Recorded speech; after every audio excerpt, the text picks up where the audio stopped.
Ever wonder how a 37-day freight ship voyage could lead to a groundbreaking cabinet career? Let's explore the life of Elaine Chao.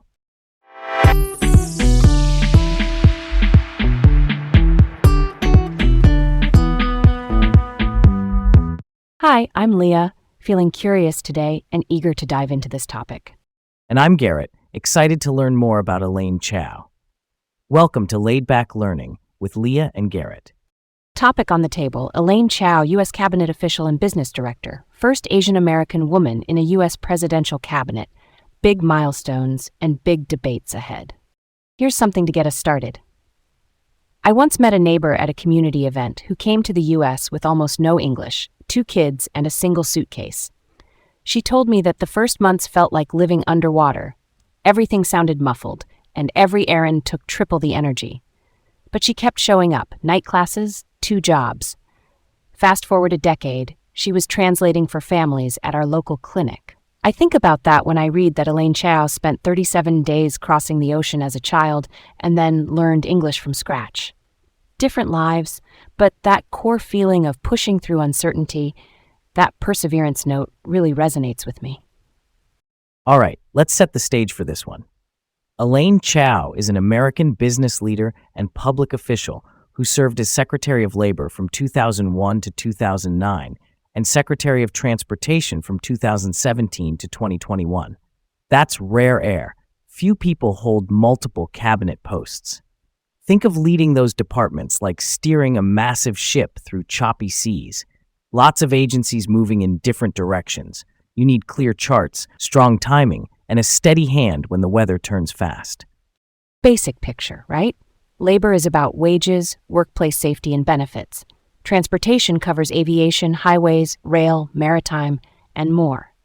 She also broke barriers as the first Asian American woman in a cabinet. After government, she served on corporate and nonprofit boards like Wells Fargo and Kroger.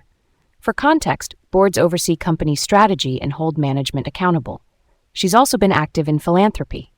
Her family helped fund the Ruth Mulan Chu Chao Center at Harvard Business School, which supports scholarships and executive education. Let's dig into this from the beginning.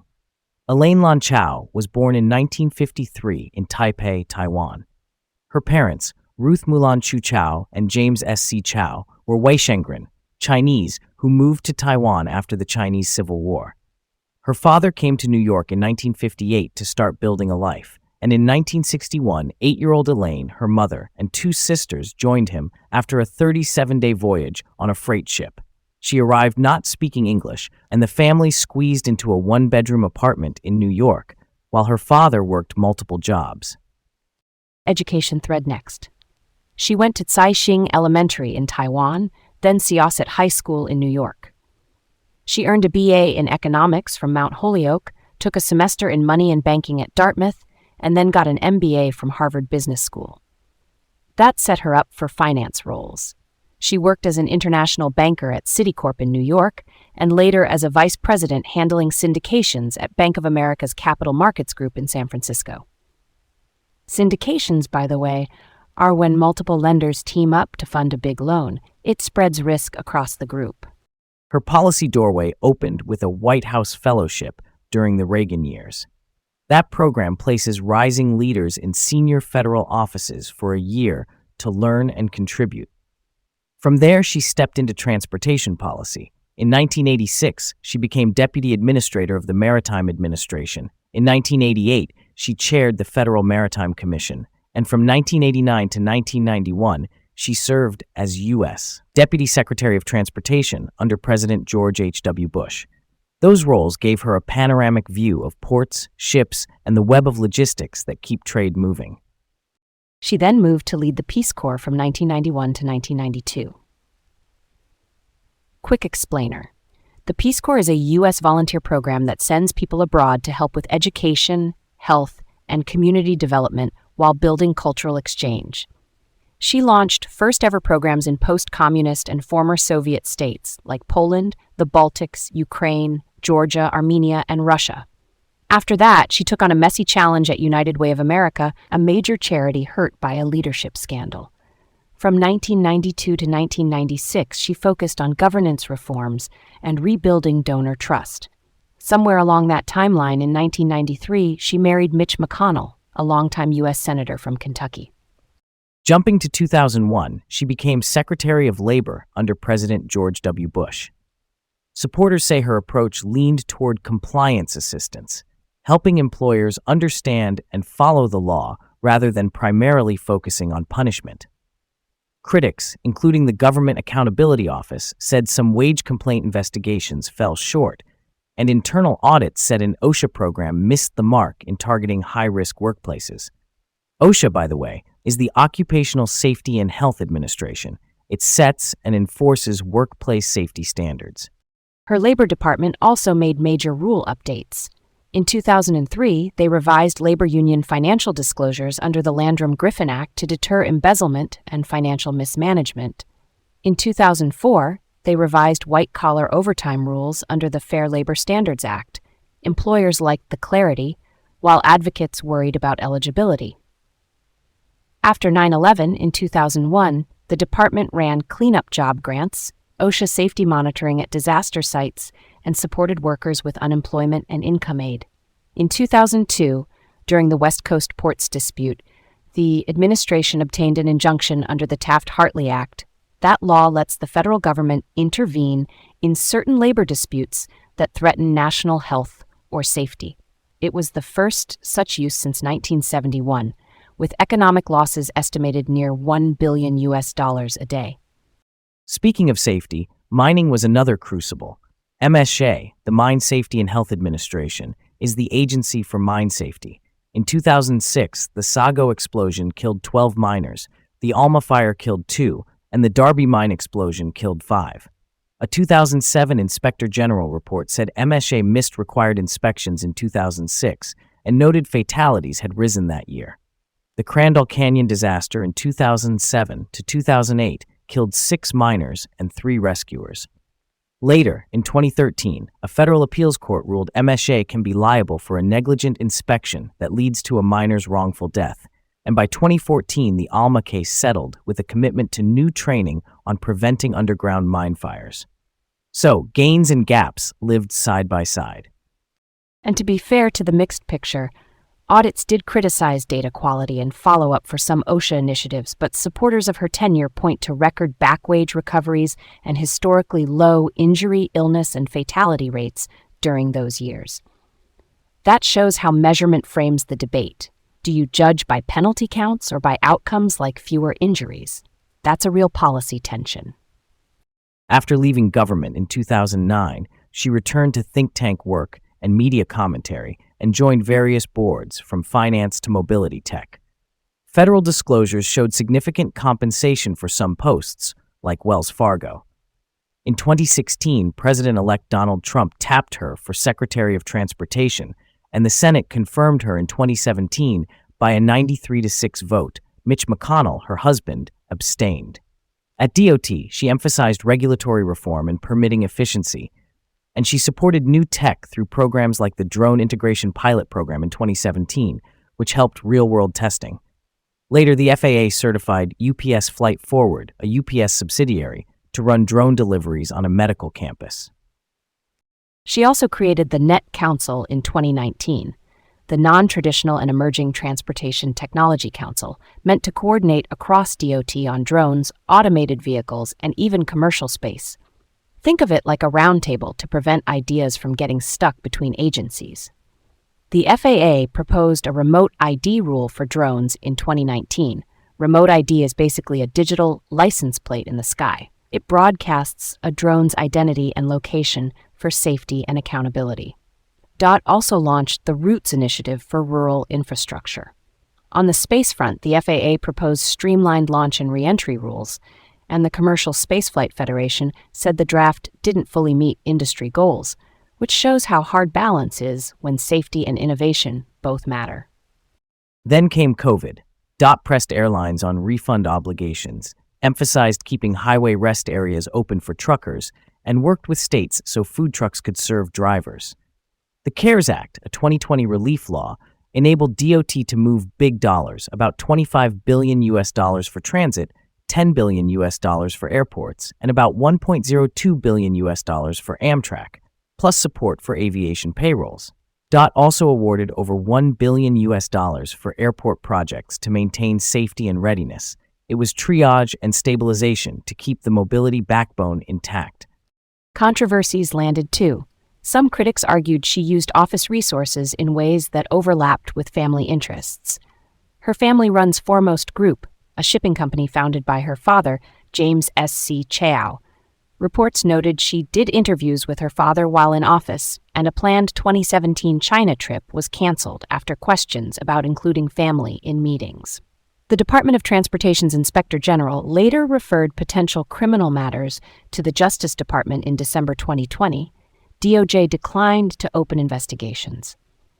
In March 2021, the IG detailed administrative ethics concerns, like using staff for personal tasks and promoting her father's biography. But again, no criminal case was brought. There were other optics questions as well. Politico said she logged more than 290 hours of private appointments early in her tenure. DOT cited security reasons. She held deferred stock units from Vulcan Materials, a holdover from an earlier board position. Deferred stock units are like an IOU in stock form that pays out later. She pledged to divest and sold them in June 2019 after press attention, with the IG finding no financial conflict. A special liaison was designated to help Kentucky grant applicants, and the IG later found no evidence of steering or irregularities there. Also noteworthy, a 2018 to 2019 analysis found that 72% of Foremost's chartered cargo tonnage moved to and from China. Some political claims jumped from that to say she or her husband profited from China. The Washington Post fact-checkers called those claims spurious, noting no evidence of policy favoritism or direct benefit from her DOT actions. She resigned in January 2021, the day after the Capitol attack, calling the violence traumatic and avoidable. She has also spoken out against anti-Asian harassment, particularly after she faced racially charged slurs in 2021 and beyond. In the private sector, she joined boards like ChargePoint in 2021, Kroger in 2021, and Mobileye in 2024. She received the Herman Kahn Award in 2024 for lifetime contributions. One more cultural and philanthropic note: her family's $40 million gift to Harvard Business School created the Ruth Mulan Chu Chow Center. She was also named a trustee of the Kennedy Center, with some sources noting a 2021 connection and others reporting a January 2025 date. That discrepancy has been flagged by observers. So here's a question that lingers. Did she use her office to benefit her family's company? I lean toward saying the ethics concerns are serious. The Inspector General's report cited instances like using staff for personal errands and promoting her father's biography while in office, and the planned China trip raised red flags about including family in official meetings. Even if DOJ declined to prosecute, appearances matter in public service. Why? Because a cabinet secretary has to avoid not only conflicts, but also the appearance of conflicts to maintain trust. I hear you. Real talk, appearances do matter, but I land a little differently. DOJ's decision not to pursue criminal charges is meaningful. The Inspector General, just to define it, is the internal watchdog that audits and investigates an agency. IG standards focus on whether conduct broke rules or policies, while DOJ needs evidence that a crime occurred under law. In this case, they declined. The 2017 China trip was canceled, and the IG said the Kentucky grant outcomes were consistent with other states. So I see a line between poor optics and a legal breach, and the record did not cross that legal line. That's fair. Still, the repeated interviews with her father during her DOT tenure, while he led a prominent shipping enterprise, created a platform effect. Media exposure can translate into brand value, and that gets tricky when the official is regulating a related sector. I'm not saying that proves favoritism in a specific case, but the risk of perceived benefit was real, and that alone can drain public confidence. Totally get where you're coming from. I'd add that the IG also noted no financial conflict regarding the Vulcan Materials shares once she divested. And on the grant liaison in Kentucky, the aide Todd Inman later became her chief of staff, but the IG concluded there was no steering. So to me, the distinction is clear. Administrative misjudgments were flagged and documented, but the mechanisms we rely on, investigations, recusals, and divestitures, ultimately addressed the main conflict of interest risks. Does that fully fix the optics? Maybe not, but it aligns with how accountability is supposed to work inside the system. Why do you think this case sparked such intense reactions compared with other officials who have complex private ties? A few things. Shipping is global and intersects with geopolitics, especially U.S.-China tensions. Her husband is a high-profile Senate leader, so visibility multiplies.